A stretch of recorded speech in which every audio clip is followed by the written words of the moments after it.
আপু একটা কাজ করেন, আমাকে 9 কেজি আলু দিন, আর 8 কেজি পেঁয়াজ, 7 কেজি টমেটো আর 6 কেজি শসা দিয়ে দেন। সবকিছু একসাথে প্যাক করে দেবেন। কোনো 19-20 যাতে না হয়।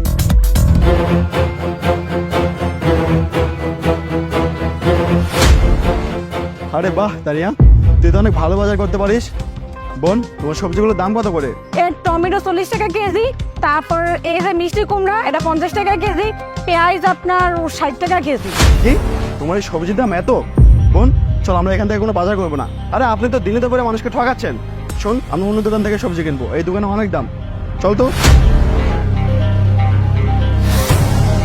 ওই যে ওই দোকানটা বুঝে। তারপর বলো, আমার নাম্বার দেওয়ার টেকনিকটা তোমার কেমন লেগেছে? হ্যাঁ ঠিক আছে, তুমি বলো।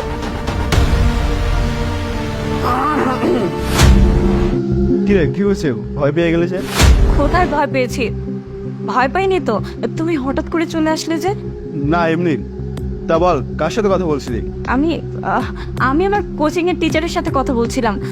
উনি বললো এখন থেকে নাকি ফোনেই সব কিছু সলভ করে দেবে, আমার যে যে প্রবলেম আছে উনি ফোনেই সলভ করবে। তুমি কেন এসেছো ওখানে? ও আচ্ছা, এটা কি ওই টিচারটা? সবজির দোকানে গিয়ে তুই যে ছেলেটাকে ক্যালকুলেটারের মাধ্যমে নাম্বার দিয়েছিলি? আরে না না ভাইয়া, কিন্তু তুমি কিভাবে জানলে? আমি কিভাবে জানলাম? দাঁড়া, এটাই তো সেই নাম্বার, তাই না? যে নাম্বারটা তুই সবজির দোকানে গিয়ে ওই ছেলেটাকে দিয়েছিলি।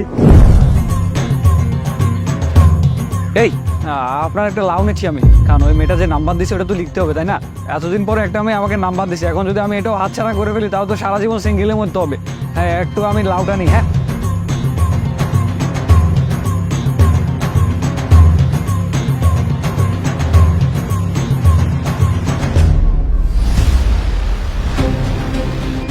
নাইন 876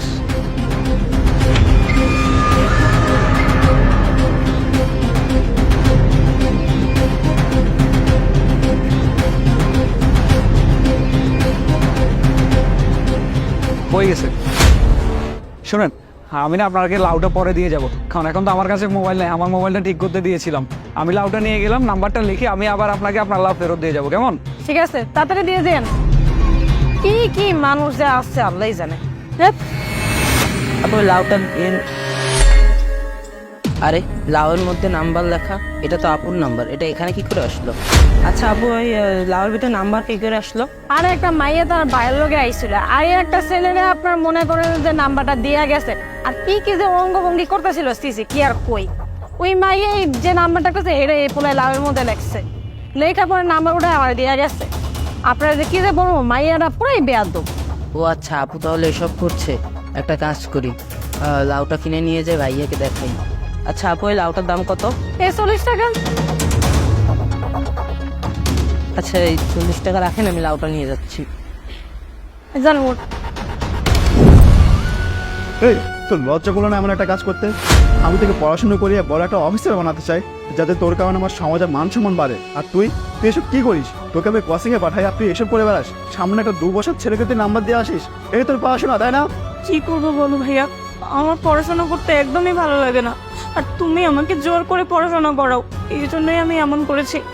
আমাকে ক্ষমা করে দাও না। তোর পড়াশোনা করতে ভালো লাগে না তাই বলে তুই একটা অপরিচিত ছেলেকে তোর নাম্বার দিয়ে দিবি? তুই জানিস একটা উপযুক্ত মেয়ে তার বড় ভাইয়ের কাছে একটা বোঝা, একটা দায়িত্ব। আর এভাবে আমি তোকে জান্নাতের কাছে ছেড়ে দিব, আর তারপর তুই আমার মান সম্মান ডুবে চলে আসবি। তুই আজকে যা করেছিস না, তা একদম ঠিক করিসনি।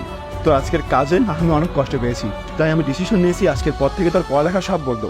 তোকে আমি 1 সপ্তাহের মধ্যে বিয়ে দিয়ে দেবো। ফোন দে বলছি, তোর আজকের পর থেকে ফোন টেপা সব কিছু বন্ধ। দে, অনেক হয়েছে প্রেম প্রীতি, আর না, আজকের পর থেকে তোর না খাওয়া সব কিছু রুমের মধ্যে। ভাইয়া প্লিজ, আমি আর কখনো এমন করবো না। চুপ, আর একটা কথা বলবি না, মুখে ভাবে তর্ক।